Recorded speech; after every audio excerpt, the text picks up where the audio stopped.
cashless. Piga star 544 star 5 hash kuona kama unafaulu kujiunga na mpango wa lipa mdogo mdogo kutoka Safaricom. Wacha hata nikupewe mwenye ujione. Wow! Mwelekeo ni internet na Neon Ray Pro. Mwelekeo ni internet. Lipa mdogo mdogo. Mwelekeo ni internet.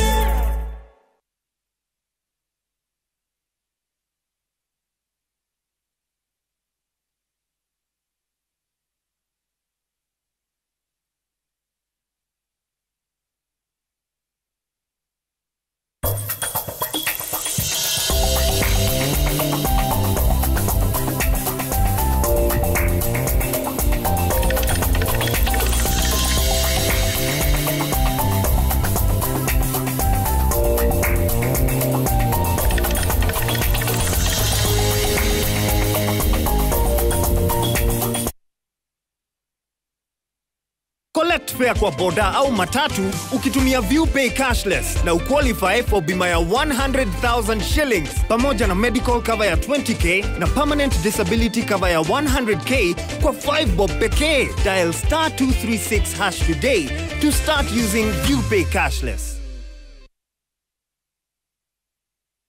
Piga star 544 star 5 hash kuona kama unafaulu kujiunga na mpango wa lipa mdogo mdogo kutoka Safaricom. Wacha hata nikupewe mwenye ujione. Wow! Mwelekeo ni internet na Neon Ray Pro. Mwelekeo ni internet. Lipa mdogo mdogo. Mwelekeo ni internet. On the 19th July 2022, 5 p.m. to 9 p.m.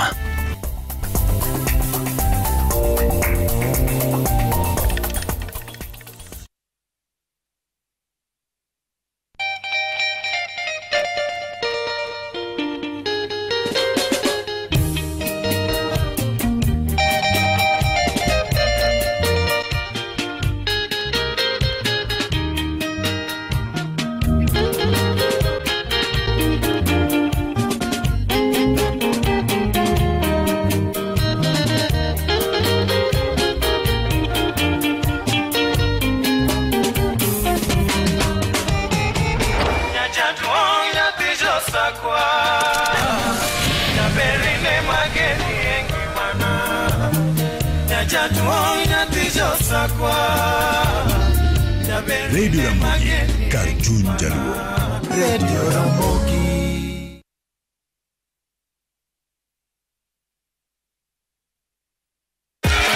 Kila Jumatatu hadi Ijumaa saa 11 jioni. Mchanganyiko wa utamaduni, mziki mtamu mno kutoka kwa magwiji wa mziki. Kila pembe ya nchi. Kali ni kali. Kila Jumatatu hadi Ijumaa saa 11 jioni.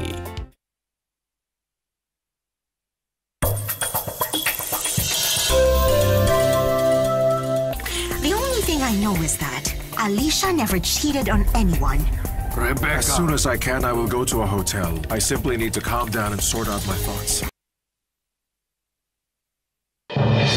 Generation inakuja ni sisi tunalidi nchi. Justina Wangui wa Mae, Roots Party of Kenya. Ukiitwa deputy itika. Martha Wangari Karua, Azimio la Umoja One Kenya Coalition Party. Tungetaka tuseme wa Kenya wameamua. Rigathi Gachagua, UDA. We are coming to bring in change. Ruth Wambui Musheru, Agano Party. Battle of the Deputies. What would you like to ask your next deputy president? Send your questions on video to the WhatsApp number 0796 560 560. Keep your questions under 30 seconds. You can also text your questions to 22843. The Deputy Presidential Debate live on the 19th July 2022, 5 p.m. to 9 p.m.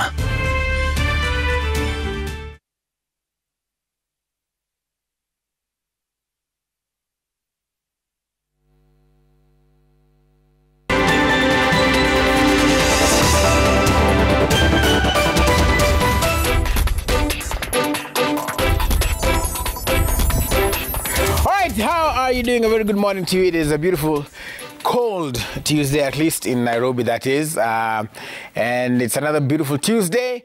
And Shazmeen is back. It's so good to see you. How are you doing? I am good. Yeah? Yeah. Everything is okay? Everything is good. You're feeling great? I feel great. Wonderful. You're rested? I'm rested. I'm fresh. Awesome. It's so good to see you. Welcome. Thank you. We also have C.J Atemo. How are you doing? Looking very sharp and dapper. Thank you. Yeah. Very sharp. Very sharp. It's good to look this sharp now because Liverpool won't be sharp. Yesterday I was with somebody actually who had a prediction that it's Nunes, right? Yeah. Nunes will fail. But that's a story for another day. It doesn't happen. Those kind of things don't happen. Anyway, Roberta is unfortunately not feeling too good, so we send our hugs and healing to her. Get well soon. Shatta, like I said earlier on, contrary to popular belief, he is human. And he needs to rest as well, so he's on leave and he's chilling. But well done to you, if in case you watch this later on the YouTube as well. Asante sana. And pumzika, usishike simu. Nikiona umenitext, nitakurushia mawe. Anyway, violence is not the answer. Cutie. All right, so today we want to talk about something interesting. We always like when you talk to us in terms of, we get a lot of feedback from the show. And actually this time somebody DM'd you, Shaz, right? Yes. I want to read it. It will form the basis of today's discussion. So they say they'll remain anonymous. That's what they requested, right? Yes. Okay. So, Shazmeen, my name is Anonymous. I've caught you on air a few times on Citizen TV and on radio as well. That's on Hot 96. I have a topic for you. It's about unplanned parenthood, the emotional turmoil men face with custody, what support structures exist or the lack thereof, and more. And that's what we want to talk about today. We're calling it the child trap. They say unplanned parenthood. People, it's been said children are a gift from God, and you know, ukipata mtoto ni sawa, but then there are things that happen there. He has highlighted there specifically the challenges that men face with custody. That is, I figure, trying to see your baby, and all of that.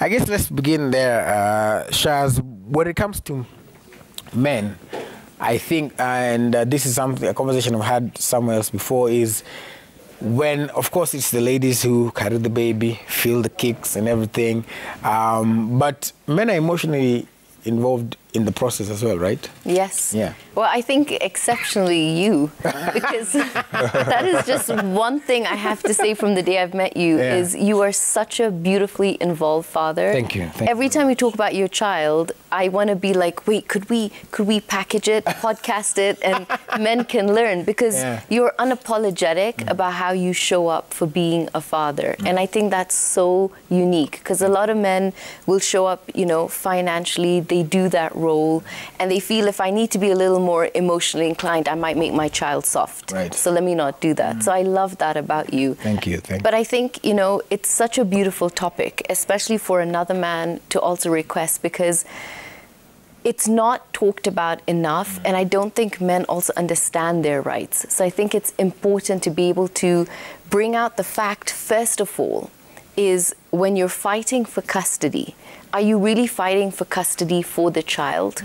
Or is this now your chance to get back at your spouse or your ex because they were not showing up in the marriage, and now this is a punishment with I'll take the child away? And the consequence nobody realizes is what's happening to the child. Because it needs to be talked about with how children grow up without a father present, and they will think they were rejected, or they'll think the father didn't want to be in my life, not realizing a lot of the times that the mothers will manipulate, not wanting the father to be in the child's life, because either he's not paying enough, or he didn't show up enough in the marriage, so now I'll punish you because I know you love the child, and I'll take this child away from you. And I don't think anyone's talking about the consequence on the child as well, because children need a father in their life, whether it's a daughter or whether it's a boy. Because girls that grow up without a father grow up so confused when they get into a relationship, because they think they need to please the man in every way to be loved. And they think the next man that comes into their life will be the hero. And I think for boys, you know, a lot of the ones that I've talked to that don't have a father figure in their life will say, well, I grew up without a father figure and I didn't know better.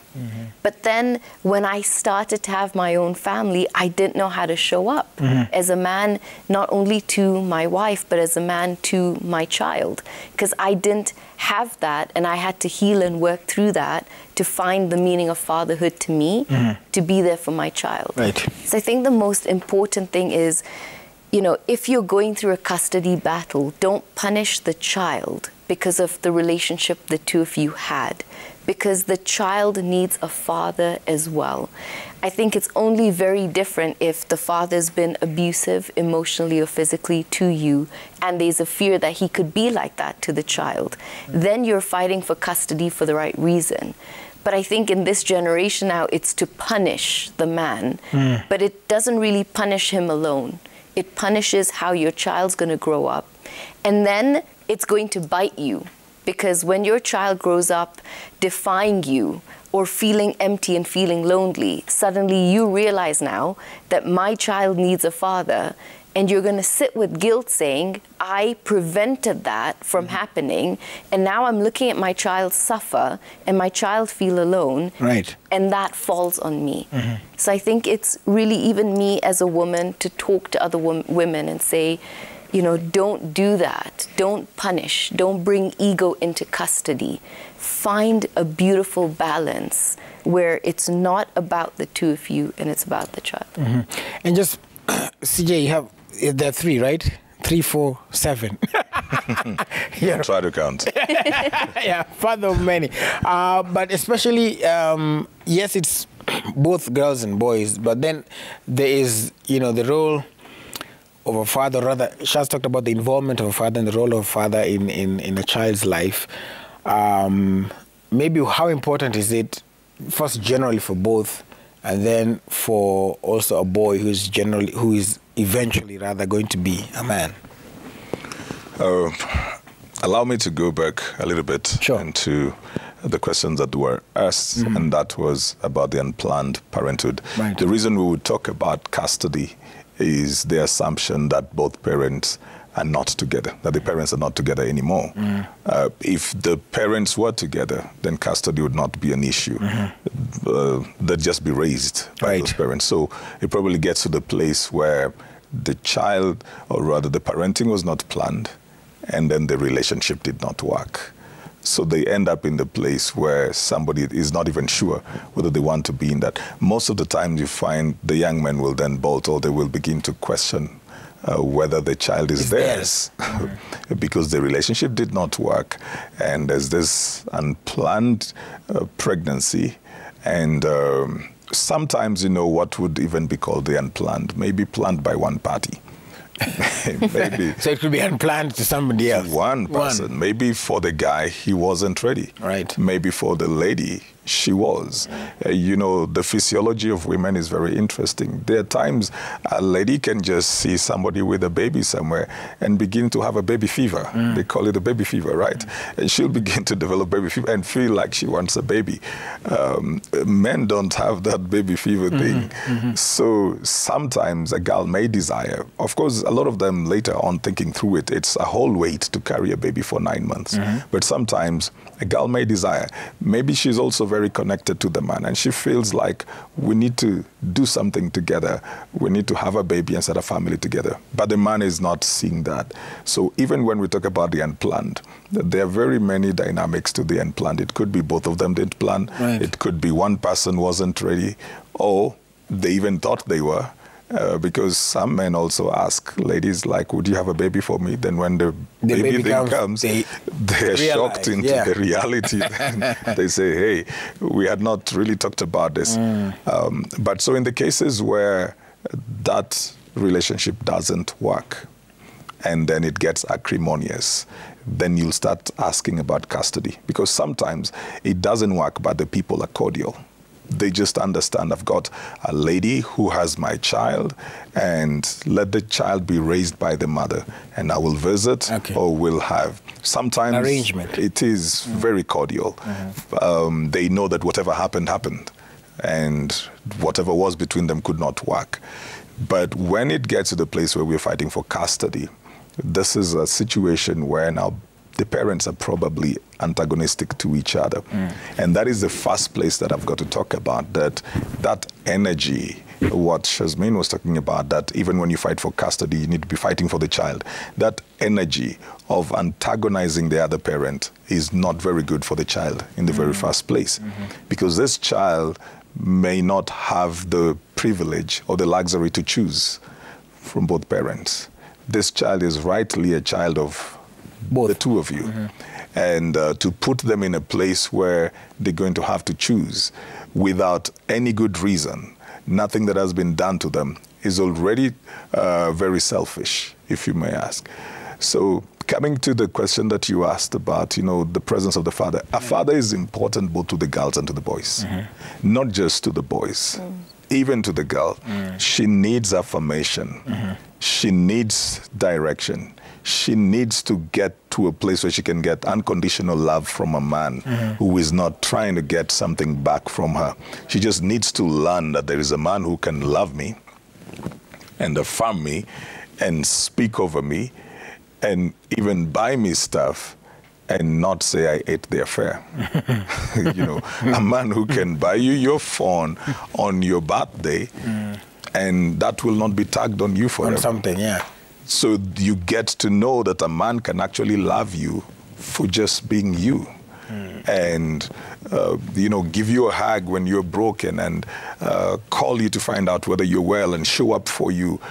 So it would be bringing to her the sense of security and the sense of affirmation and identity and self-esteem. Girls who have grown with strong fathers have such a strong self-esteem as well. You can't really shake that. And you can't easily manipulate them, because their foundation of love is very solid. So it's not just for the man, but for the man, it becomes even greater when you're raising boys, even greater because they need a model. They need to see what manhood is about. They need to see how decisions are made. They need to know how to face various challenges. They need to know how to be a leader. Because generally in most cultures, when you're a man, you're going to be the leader. They need to know how to be a leader. And you cannot lead people to a place you have not gone or you have not been told about. Otherwise, you're going to make a lot of mistakes along the way. So when a man or a boy has somebody who has gone ahead of him, that person can become like the compass, becomes like the guide, and tell them this is how this goes. So when they're facing the pressure probably of leading the family, you either have a wife or a lady who has your child, you have these children, you're under pressure from every side. You have somebody who acts as a mentor, as a coach, somebody that you look up to. You see how they deal with their pressures, their struggles, their pains, their successes, their losses, how they pick themselves up. It's not just the good side. They need to see even the low side. How does Willis pick himself up? How did he go through a loss of a job? How did he go through this loss? Because these are the things that we actually face that we're not prepared for. So it's important for a boy to have somebody that is ahead of him and models what manhood is like. Right. Mostly when we don't have that, then we grow up in the dark. And sometimes we make a lot of mistakes. We eventually get there, but at a very high price. Yeah. All right, the question of the day that we want to ask you is, do you think men's involvement in a child's life is overlooked?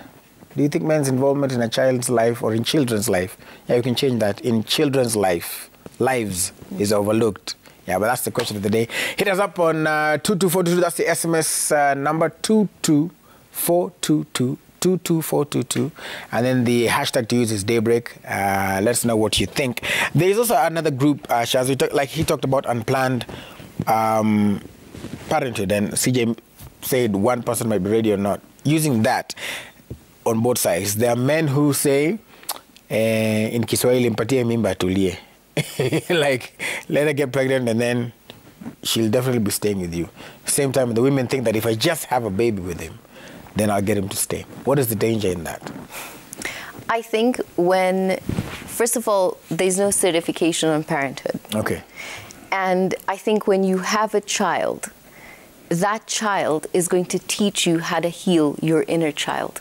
Because a lot of the times parents don't realize they have more tantrums than children.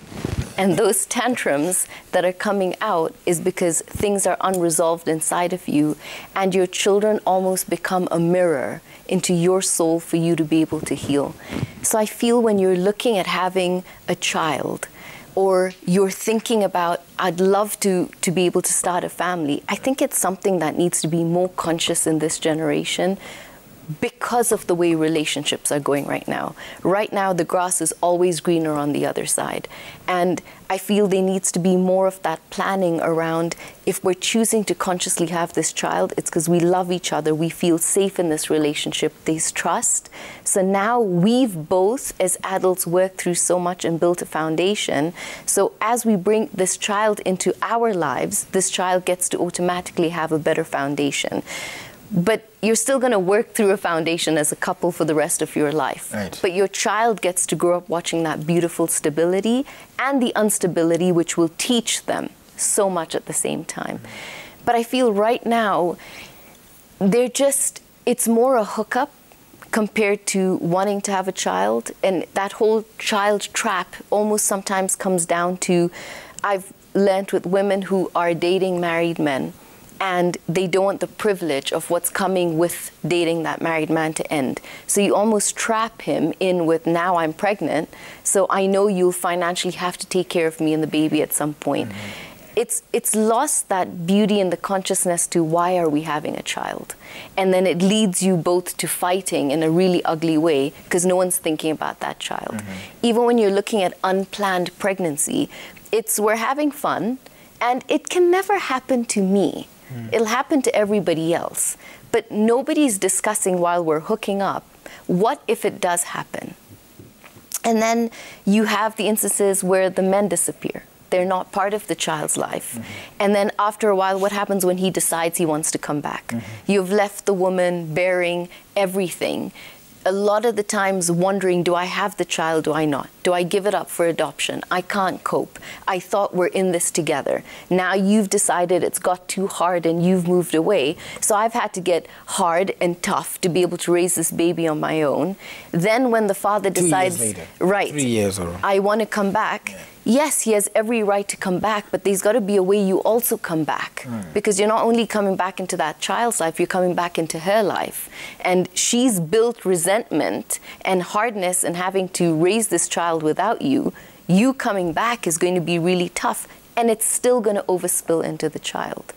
So I just think when you're looking at probably planning, if a lot of people even do that right now, because right now it's like, you don't have to get married to have a baby anymore. But as long as there's that love between the two of you and there's that understanding that this is long-term, then the child benefits from it.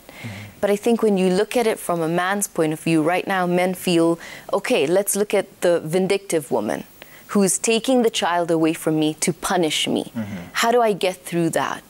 I feel more men need to get more educated on the law, because I understood, I was looking at something yesterday and I saw, it was on Citizen actually, where in Nakuru, the court granted the man full custody of his 9-year-old child. And so he doesn't have to wait anymore until they're 18, and neither does the child. But it comes down to the stability and how much you want to be in a child's life. I remember about a year ago, a boy telling his father, the father just understood, mom's gonna win. I had the affair, and in court, maybe she can prove I wasn't such a great husband, so I'm just gonna let mom have the child. And I remember in this coaching session this 17-year-old boy crying, and he told the father, I wish at least I saw you fight for us. Even if mom got us, it would have meant the world to us as children to know you didn't just reject us. And the father was sitting there thinking, it wasn't that I didn't reject you, it's that I was dealing with my own demons and feeling the guilt of how I've lost you. But children just want to know that my father wanted to be a part of my life. So fight for me. Let me see that you were part of my life. Even if mom was vindictive enough to not want you to be there, you made an effort to want to be there. And I think that's so important for children in this generation. So what about people who actually are there, like, you know, Mr. Anonymous who sent us, Mr. or Miss Anonymous who sent us the message. And so there, at that point, how do you deal with a vindictive woman? It's something that is, we've talked about a little bit here on the show in terms of, for lack of a better word, the weaponization of children, where I'm punishing you, you're not going to see the baby. There might be a gentleman who is watching, and this is, it cuts across from different cadres, and they just want to see their son or daughter, and they can't because the woman is vindictive and the child is being used as a pawn. Well, you know, Shazmeen talked about how today people just get into stuff. Yeah. They don't think through it. I think it was a bit easier before, and sorry, sometimes you've got to keep going back. It was a bit easier before because families would be involved in relationships. So you'd always have some fallback. You can always get back your family to talk to the other family and say, these two children are having issues. There's a child involved. What do we do? Because this child belongs to our son as well, so this child also belongs to us. So there would be engagement at different levels. Today, some parents get to know that they're grandparents through what is posted on social media. That's when they'll get to know their child had a child somewhere. Right. There's no involvement of anybody else. So when people get to the acrimonious place, it's just the two of them and probably a few of their friends who are their peers, who are probably not accountability partners to them. So I think it is important, Willis, to understand that we cannot relate in isolation, that we've got to have people that we can go to. So in cases where a man wants to have access, leave alone even custody, access to the child, and that is being denied, the question is, are there family members that he can reach out to try and have that discussion? From the lady side? Or from both his sides. Side? Okay. Both sides, you know, because sometimes the lady would have also weaponized her family against you, and you can't really come over there. You may go there and the family will not want to see you. So if you have your family as well to reach out to the other family and try to work out that might be a good course to take. The other, which should not be the general course for us to take in matters of family love and relationship, is now just the legal course, where you actually go, like the case she's talking about in Nakuru, where as much as the law says 10 years and below should stay with the mother, but again, it is unless there are other reasons. But a man can actually have custody over that. I think that case was being judged in April. A man can have custody. But access is not something that we should even be going to courts about. You know, that would mean that somebody is really, really mean and selfish. Unless the person is toxic, abusive. If there are these people who, when they come in, they will have turned the child into something else, or they fight everybody around that place, then probably you can talk about protection, which can also be done from the point of the law, not just a mother deciding, or a father, for that matter, deciding that the other parent cannot have access just because they think that that person doesn't relate well with them. There are parents who don't agree, yet the other parent relates very well with the children. And so when I say she can't come and see the children because I'm not happy with her, yet she has never done any harm to the children and the children are connected to her, that is to become very selfish. So I think that people should look for recourse, one, from their families, two, then they should do that from the law as well. And so try as much as you can, especially the younger people today, try as much as you can to bring in more people into your relationships. Formalize if you can, you know, so you can always have recourse. Because these things, Willis, they affect these people so bad. They affect us so badly. And the future relationships as well. Because when you have this particular one, it doesn't work and you're treated like this, you're still going to relate with somebody else. You have those unresolved issues. You have those pain. You have the past to deal with, the present that you're trying to deal with as well. Then maybe the present is also going to be affected because you have unresolved issues. And so you begin to carry baggage upon baggage. I think it would be good for people, you know, involve your family members in your relationships, especially when you begin to have children. Just let them know, I have a child here and there. If there is any issue, then go back to the people in your family.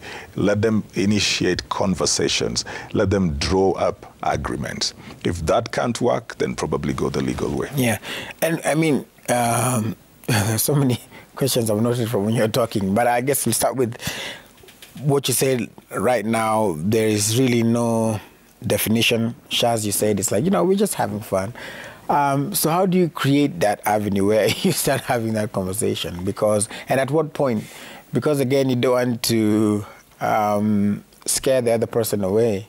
You know, to tell them, all right, listen, we're having sex, but you know, we might have a baby, and therefore, then they're like, what, you want to have a baby? It could be, you know, they could get scared because they're like, this woman is trying to trap me, or this man is trying to trap me in this thing, and we were just having fun. So how do you bring that conversation up, and at what point? Well, I think it should be immediate. If you're choosing to be physically involved with each other, there has to be the conscious awareness of, I could get pregnant. So are we using protection if that's what we don't want? And what are the alternative methods that we don't reach that place? But if we're both not going to go down that path, then let's both be aware of, what if I do get pregnant? Because for the woman, the cost is a lot heavier. And that's why they say in psychology that a woman will always look for a man across and above, 4 years older, because psychologically she's always looking for somebody that, in case anything does happen, hopefully you're mature enough to stand up in the role and financially look after us, but also emotionally and spiritually and mentally be there for us. Men tend to go across the board but lower down and look for women that are younger. But it's being able to understand that a woman's life is going to change. And even when I speak to women right now in this generation, it's, you know, it's almost taboo to say, don't get sexually involved so quick. First get, you know, physically involved with intimacy, which is so different from sexual intercourse. Learn somebody in that way, mentally, emotionally, physically. Can I even want to give myself to this person in the most intimate way possible? But right now, nobody's thinking that. And women end up just feeling scared to be able to go back to involve their parents, because now the women getting pregnant is younger. It's younger. They're all in their 20s that are in my DMs. And they're saying, how do I go back home and tell my parents? Because I tell them, look, if the guy has decided he doesn't want to be a part, like they call the deadbeat dad, what do I do? And I say, well, go back and get the support from your family. I cannot do that because then my father will cut me off. I won't be able to finish college. They'll make sure I go back home. But the truth is, you're going to need that support. At some point, even if you take 5 to 6 months to build up the strength, you're going to have to deal with the anger that's going to come, but at least you get that support from them. But I think it's really about thinking. Where do I want to go with my life? And then if I'm going to get pregnant, can I continue down that path? And do I want to continue down that path with the person I'm with? So do I have fun right now? Or do I choose to sort of hold myself together? Because like I say, no one's going to die with the lack of intercourse. You'll actually learn, yes, you actually learn some powerful, you know, willpower in your life, and learn to channel that energy, you know, in different ways. But I think it's really pausing and thinking about where your life is going. It's not getting lost in the moment and it just happened. I don't think that can be an excuse for the next 9 months you're going to spend, and then the rest of your life that's going to have to now be built around that situation. So I think when you tell the youth, be careful, they almost feel like you're old and you don't understand. I do, because I got pregnant at 18, and I was the person that was, you know, it can't happen to me. But then at least I had a partner that could support me down that path.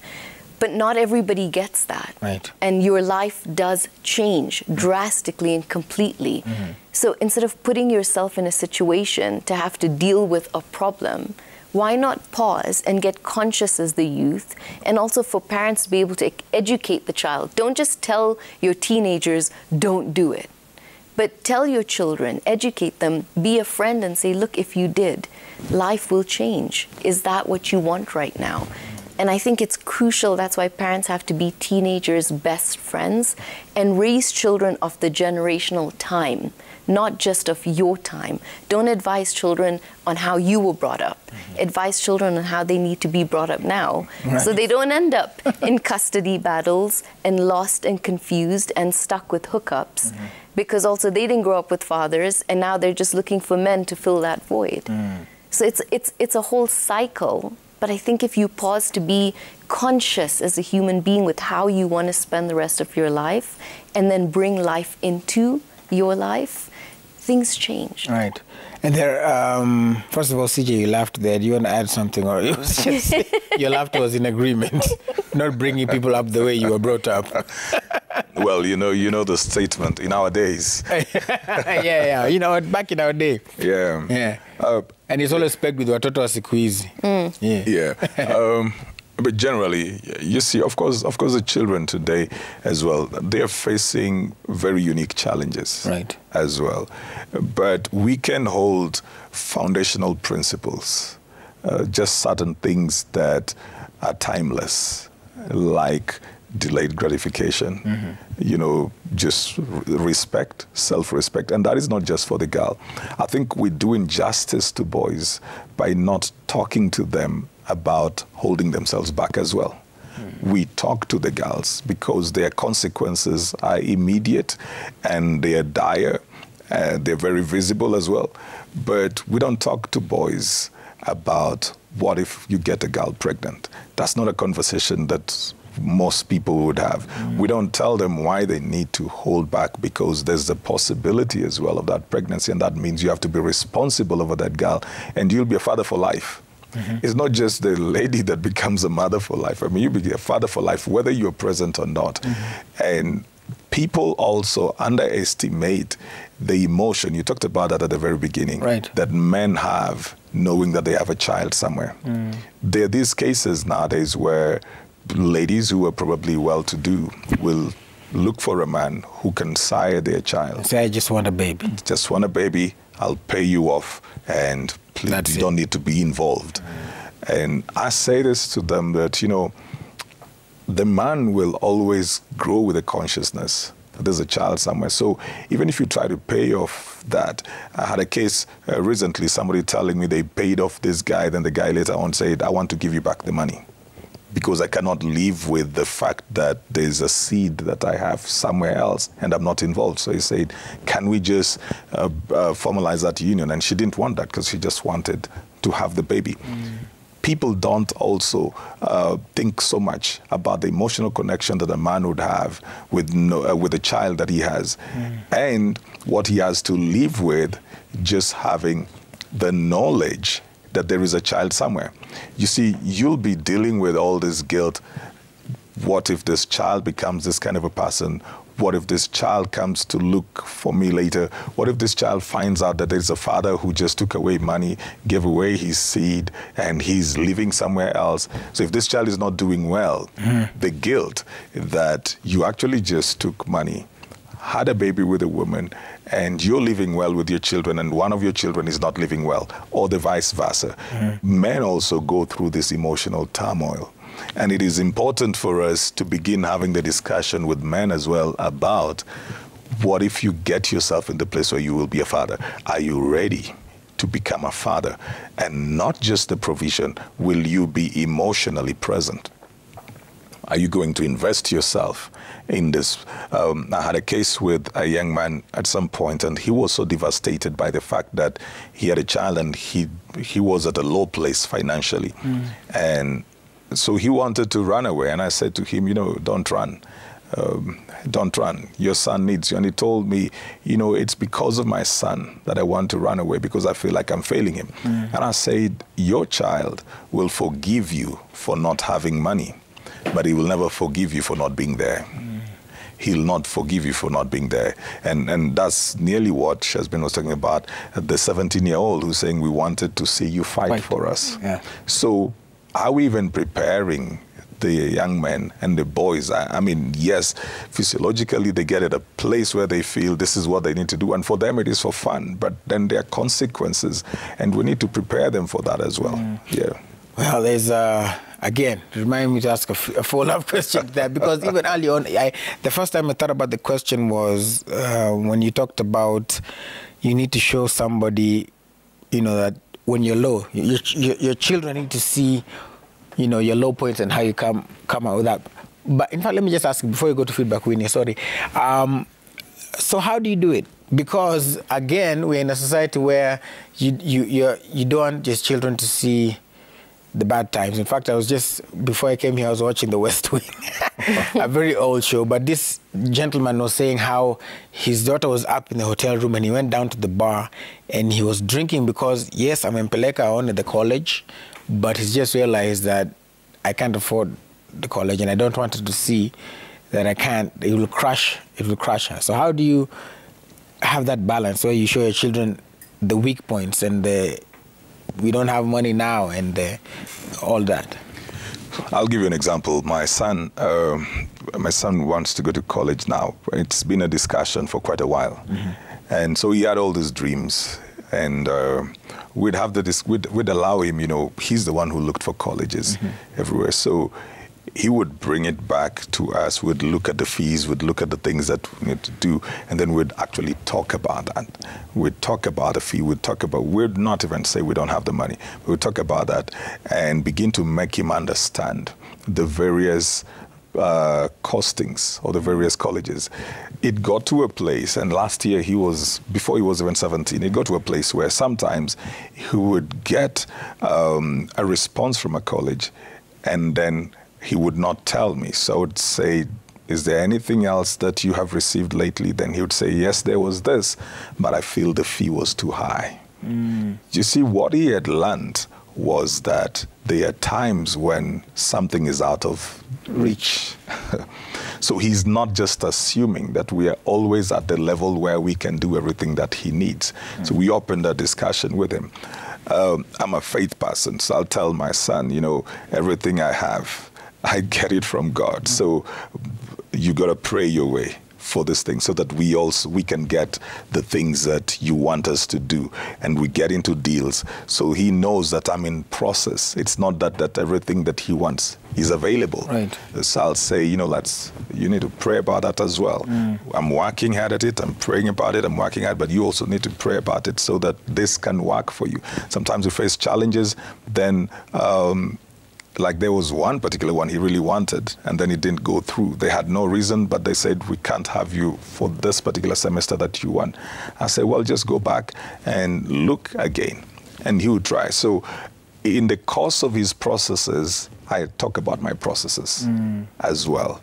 But I think also conversations, Willis, of just sitting there and saying, you know, there are days I tried this, there are times I tried this and it didn't work. I tried to go into soccer schools when I was in my teenage, and I tried to go abroad. See, there was no emails, there was no nothing. So I was actually sending letters to embassies. And there's somebody who started up that in me, was a teacher when I was in Form 1, and he told me he wanted to take me to a school in Ireland. Then he got transferred from the school that we were in, but he ignited a fire. So I started pursuing, thinking, how do I get there? And I took over 30 years for my sons to get back into doing the same thing. So I was talking to them about that. I said, do you know I used to do this? I was sending letters via postal mail everywhere. And licking stamps. Wow. So there'll always be entry points. Like, we don't need to wait for people to fail before we start talking to them about failure or something. You just look at how they're pursuing dreams or something, and you also bring in your stuff over there. I've tried this before, this didn't work for me, and this, but I picked up myself. So you just keep on pursuing, you just keep on believing. Yeah. All right, okay. Let's take a look at some feedback that has been coming in. If we got it. Oh, okay. Sorry, it's being prepared. Shaz wanted to ask, the other thing with all these things that happen, you said that everybody is for lack of a better word, human. Everybody is going through this thing. The father, the mother, the child. All these people have their own set of emotions. So there is someone who's watching who probably has been through a vindictive partner, has been through a partner who bailed. How do they pick themselves up again? How do they trust again and move forward again? That is a beautiful question. I tell people at some point, forgiveness comes more for yourself. But when you're healing from a relationship that didn't go the way you wanted, it's to be able to understand what expectations did I have in that relationship. And the other person is still human. They're fighting their own demons. They're going through whatever they need to go through as well. When you get into a relationship, you're going to trigger things in each other that are going to force each other to bring stuff up, to see it, to deal with it, and heal with it. And I feel it's to understand that if a relationship has come to an end, part of my healing is not to blame, is not to hate, is not to have resentment, because those are such heavy emotions for you to carry. And, in coaching, at some point you'll have people practice, that I appreciate you for the lessons you brought into my life, and I love you, and I set you free. And obviously, in the beginning, at some point, people are choking, like, I love you, I set you free. And it's funny. Or they say it under their breath, I love you. Right. But they're practicing that every single day to see how does it fit in the body. Is it not fitting with me because of ego and my attachment to still what I need you to hear, and my anger towards you and my expectations towards you, and now I'm blaming you for why my life is the way it is? Or am I healing and setting you free because I'm so appreciative that you brought me to this point in my life where I have to grow and I have to learn and I have to take lessons that you no longer can teach me anymore, but I have to unfold within myself now. And I feel there's no bad relationship, no matter how toxic, traumatic it has been. It was for you. You attracted it in your life over and over and over sometimes because you're refusing to see what you need to heal within you. And the minute you do that work and you spend time alone, not rushing to the next person because they will heal you, that loneliness that you're scared to face, you realize that there's so much inside of me that I need to love. There's so much, not even self-esteem, but that deep self-love of getting to know who I am. And understanding why I attract the people that I do in my life, why I'm healing, and now who I will attract because of the person I'm becoming. So I feel the first thing people need to do when they're healing is to stop blaming. Because the minute you stop blaming, you're no longer looking outside and you're choosing to go inward to see where will this take me right now. But even just, adding to what CJ was saying with financial, when you're talking to your children about money, it's the comfort that two parents have with finance between each other. That the child will be able to see if mom and dad are liquid with the way they talk about finances, how open they are as a couple, not where the husband's a provider, the woman is, I expect you to be this way, provide for the children, we don't care how you do it, but where we're a family. If you've lost your job or things are going wrong, the way we deal with it, the children will be able to see it. And now it's easy to also talk to them and say, this is where we are right now. COVID's hit, mom has lost her job, things are going to change a little bit. But they see the comfort that mom and dad have to go through this right now. So I'm comfortable to go through it because I'm trusting that they are safe enough, which makes me feel safe enough. So when a couple can face finance and be on the same wavelength together, you can change the dynamic of a family with how children will grow up with money and their views towards money as well. And also, speaking about children, same question, CJ. A child who will probably watch this and they've gone through that, or maybe now they're even grown up, but they still harbor that resentment over the father who left, the mother who went, or something they saw growing up, how the mother treated father, etc. They were, and they know. Sometimes even in an argument, you know, there are people who either when they're high or they're just angry, they say, by the way, my life would have been better without you. You know, some people I've had friends who they've been told that, like, wewe sikuwa nimekupangia, and here you are now. So how do they deal with such pain, knowing that they will have to get into, again, new relationships and relate with people? Well, one of the most hurtful things is for a parent to break you in that manner and say, you know, my life would have been better without you. But as you grow, you also need to put yourself in their space and ask yourself, why was this person acting the way they were acting? Sometimes they were going through a lot of their own pressures. Sometimes that's how they knew. That's all they knew. They knew how to handle issues. They didn't have capacity. Probably they were growing as well. You know, maybe they're different now. There are people who would tell you that 20 years ago, their parents would talk in a certain way. They're not talking the same way right now. Right, yeah. They were, at that particular point, that's what they knew the most. So, one, you shouldn't hold somebody for who they used to be. You shouldn't do that, especially if they're making the effort to become better. There are a lot of things that people will have said along the line. Even in marriage, people can say stuff that later on you make up about it, you know. So you shouldn't hold people for who they used to be. And number two, you shouldn't hold on to what was in your past that would break you. Even if that person doesn't change, you can determine to begin a new chapter, because you are going to be now the foundation for somebody else. And you wouldn't want your children to come up in that kind of environment that you had. It's just the same thing, like, so do I drink because my parents drank? Do I beat up my spouse because my parents used to fight? Do I cuss out because they used to do that? Do I beat up my children every day like I'm going to kill them because that's how I was raised? No, you choose better. Because you have the privilege of learning from the past. So don't allow that past to hold on to you. Look at your children and put yourself then there. Put yourself in their space. If that was you, how would you have wanted to be raised? And begin to provide that kind of environment. Would you have wanted a parent who left? Would you have wanted a parent who was abusive? Would you have wanted a parent who was not communicative? So if you would not have wanted that, then your children are that child that you used to be.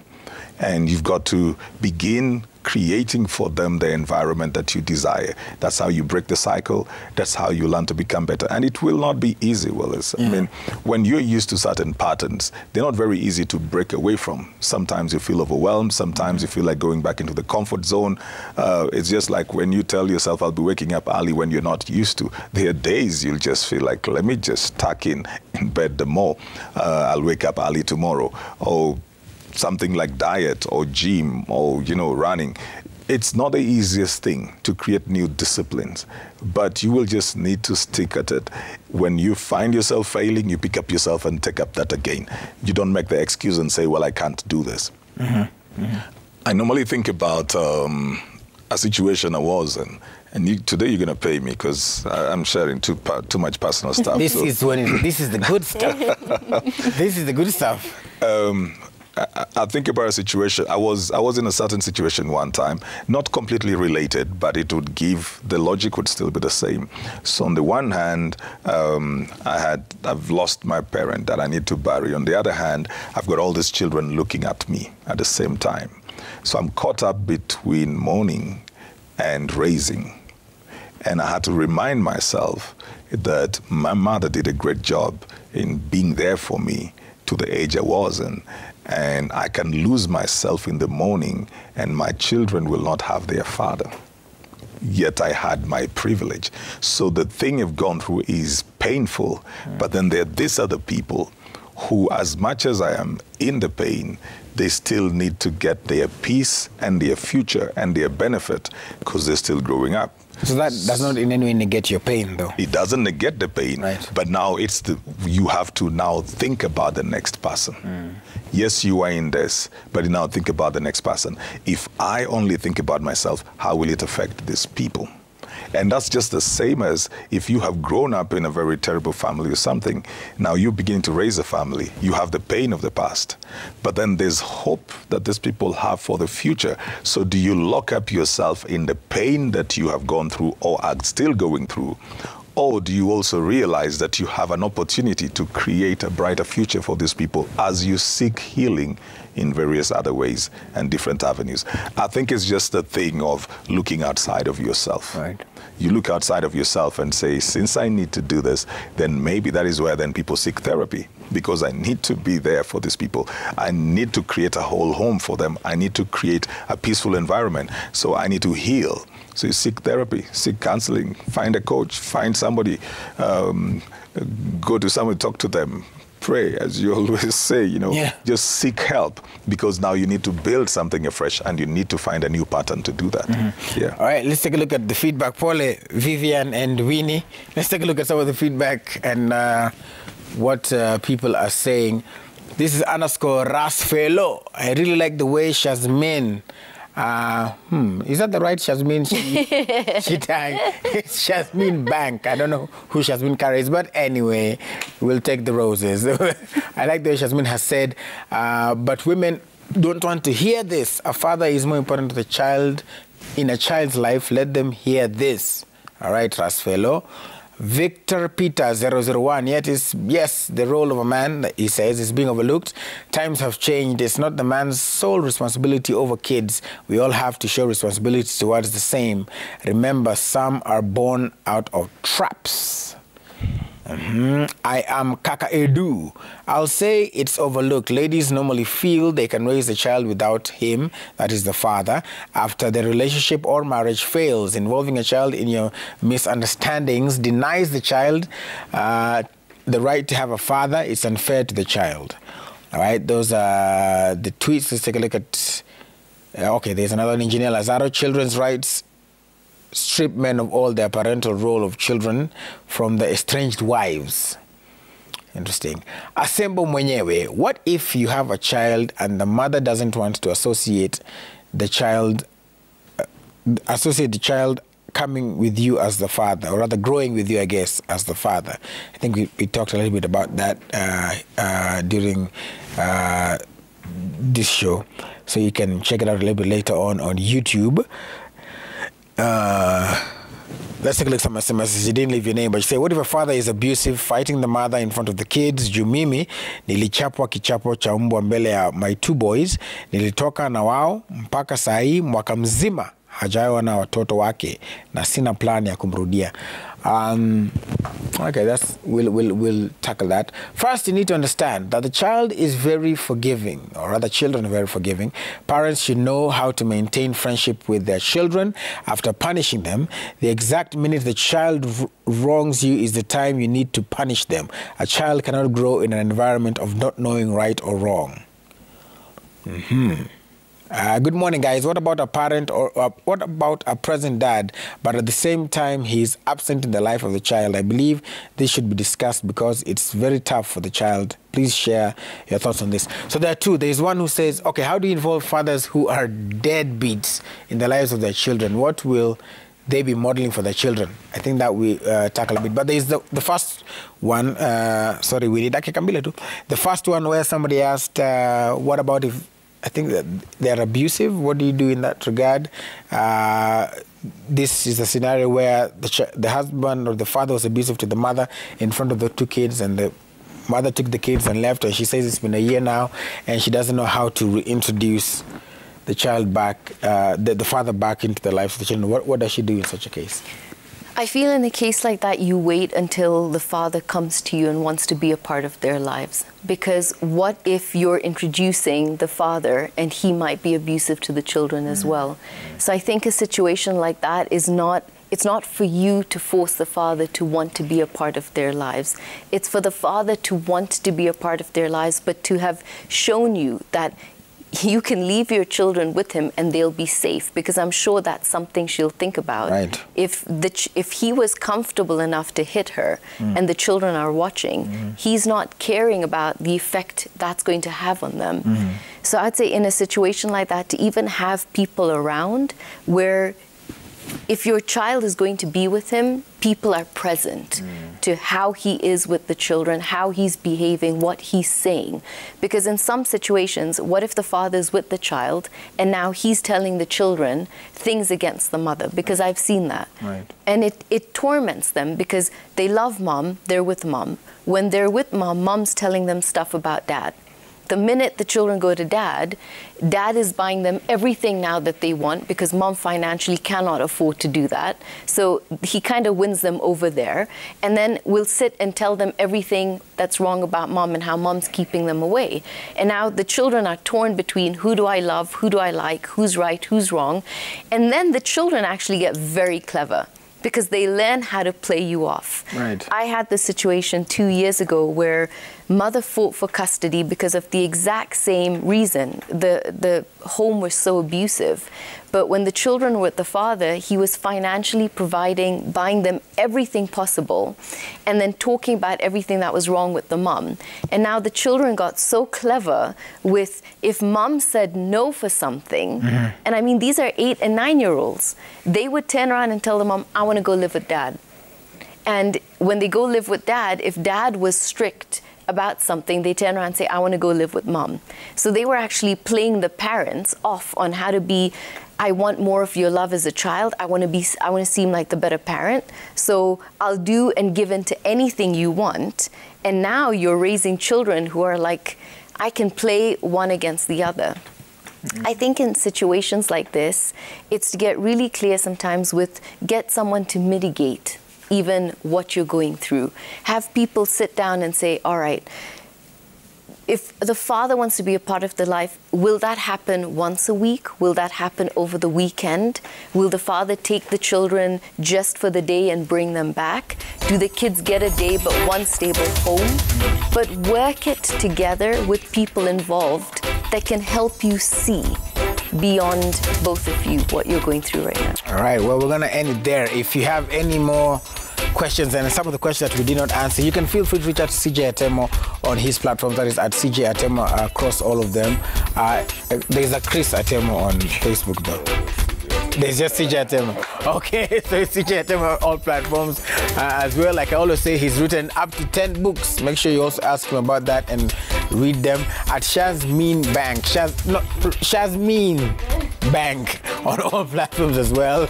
Make sure you follow her and ask your questions. Thank you so much for the feedback. Today's topic was off of a DM that she got, and so keep on reaching out to us in our DMs and all that in case you can find them. Big shout out to Joyce, who's been watching from the beginning as well. Shout out to you. And thank you so much. Remember, like we always say, make sure you talk to somebody if you're going through something. Reach out to anybody, a pastor, a friend, a therapist, if you can afford one. Make sure you're talking to somebody at the end of the day. And also remember that the decisions you make have effects, and as much as we can't tell you how to run your life, you get to live with the consequences. So make sure you're trying to make at least the right ones. Successful people look like you, and God loves you, and that will never change. Peace and love. Tuonane.